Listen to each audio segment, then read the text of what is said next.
नमो नमो विद्यार्थियों।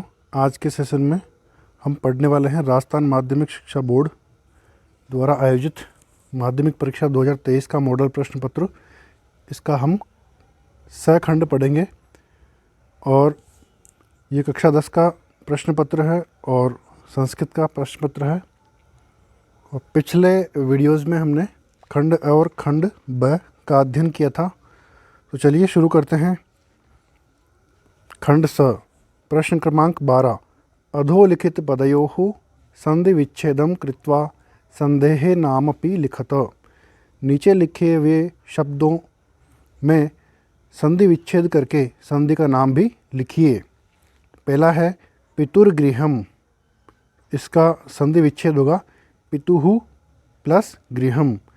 इसमें जो संधि होगी वो होगी रुत्व विसर्ग संधि। दूसरा है संचरणम, इसका संधि विच्छेद होगा सम प्लस चरणम। इसकी जो संधि होगी वो होगी अनुस्वार संधि। प्रश्न क्रमांक 13। अधोलिखित पदयोः संधिं कृत्वा संधेः नामपि लिखत। नीचे लिखे हुए शब्दों में संधि करके संधि का नाम भी लिखिए। पहला है कह प्लस अत्र, तो इसका संधि हो जाएगा कोअत्र और संधि का नाम है उत्व विसर्ग संधि। दूसरा है सत्यम वद, इसकी संधि हो जाएगी सत्यम वद, यानी ये अनुस्वार हो जाएगा तो संधि हो जाएगी अनुस्वार संधि। प्रश्न क्रमांक 14। अधोलिखित रेखांकित पदेषु समस्त पदानां विग्रहम् अथवा विग्रह पदानां समासं कृत्वा समासस्य नामपि लिखत। नीचे लिखे हुए रेखांकित पदों में समास किए हुए पदों का विग्रह करना है और विग्रह पदों का समास करके और समास का नाम भी लिखना है। पहला है शत शकटियानम कज्जल मलिनम धूमम मुंचति। इसमें हमें कज्जल मलिनम का समास विग्रह करना है, तो इसका समास विग्रह होगा कज्जलम इव मलिनम। इसमें समास होगा कर्मधारयः समासः।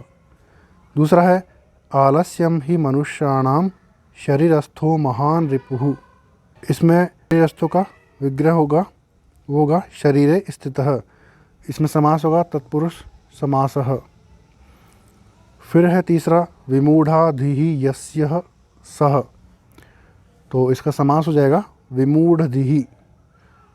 इसमें हो जाएगा बहुव्रीहि समासः। 15वां है अधोलिखित पदेषु रेखांकित पदस्य विभक्तिम तत्कारणं च लिखत। नीचे लिखे हुए रेखांकित पद की विभक्ति और उसका कारण लिखिए। पहला है तौ न्यायाधिकरणम प्रति प्रस्थितौ, तो न्यायाधिकरणम में द्वितीय विभक्ति है और प्रति के योग में है। फिर है धेनु नाम माता सुरभिः आसीत, तो धेनु नाम में षष्ठी विभक्ति होगी जो कि संबंध के योग में होगी। फिर तीसरा है अलम अति विस्तरेण, अति विस्तरेण में तृतीय विभक्ति है अलम के योग में। चौथा है रामः लवकुशौ आसनार्धम उपवेशयति, तो आसनार्धम में द्वितीय विभक्ति है और उप प्लस विश धातु के योग में है। प्रश्न क्रमांक 16। कोष्टके प्रदत्त प्रकृति प्रत्ययाभ्याम पदम निर्माय वाक्यम पूरयत रेखांकित पदम पृथकम कृत्वा च लिखत। कोष्टक में दिए हुए प्रकृति और प्रत्ययों के से पद का निर्माण करके वाक्य को पूरा कीजिए और रेखांकित पद को पृथक करके लिखिए। पहला है दृश और तुमुन, दृश और तुमुन को मिलाएंगे तो बन जाएगा द्रष्टुम। दूसरा है देव और तल, इन दोनों को मिलाएंगे तो बन जाएगा देवता। फिर है सेवमानः, तो सेवमानः का सेव धातु और शानच प्रत्यय। प्रश्न क्रमांक 17। मंजूषायाः प्रदत्तैः अव्यपदैः रिक्तस्थानानि पूरयित्वा लिखत। मंजूषा में दिए हुए अव्यय पदों से रिक्त स्थान की पूर्ति करके लिखिए। तो अपि है, इसका अर्थ होता है भी। एव है, इसका अर्थ होता है ही। सहसा अर्थात अचानक से। खलु अर्थात निश्चय ही।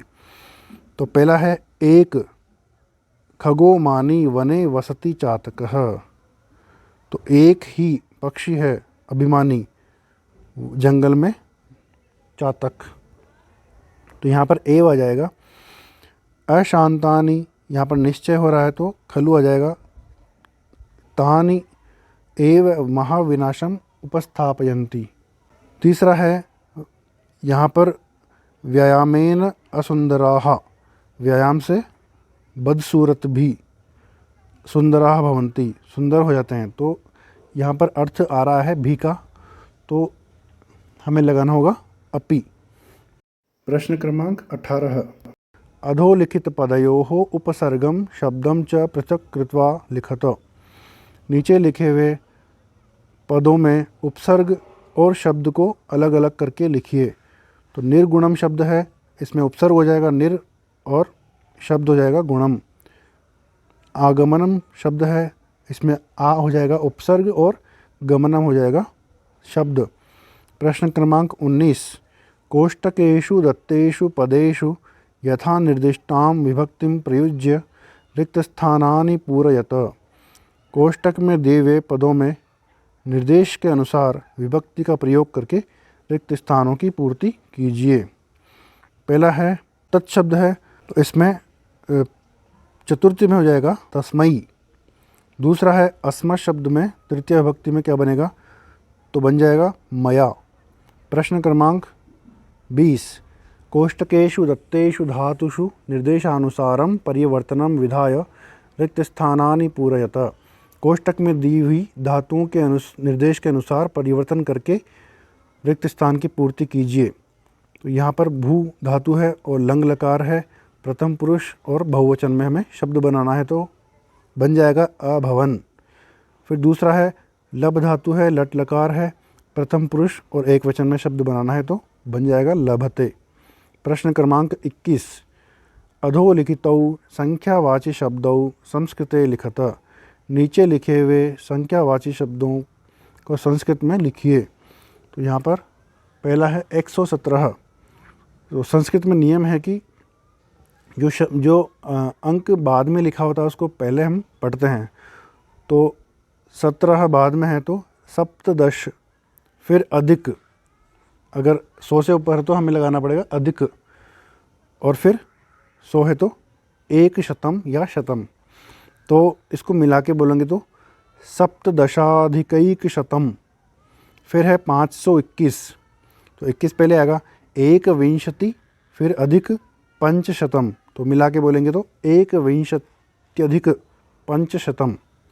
तो इस प्रकार से विद्यार्थियों हमारा जो खंड स वाला पार्ट है वो भी पूरा होता है। आने वाली वीडियो में हम अंतिम खंड है द, उसको हम पूरा करेंगे और इस प्रकार से हमारा प्रश्न पत्र जो मॉडल प्रश्न पत्र है बोर्ड द्वारा प्रदत्त उसको हम पूरा कर लेंगे। यदि आपने वाईफाई एजुकेटर चैनल को सब्सक्राइब नहीं किया तो कर लीजिए और बेल आइकन को भी प्रेस कर लीजिए। वीडियो अच्छा लगा हो तो लाइक कीजिए और अपने फैमिली फ्रेंड्स में शेयर भी कीजिए। Thank you.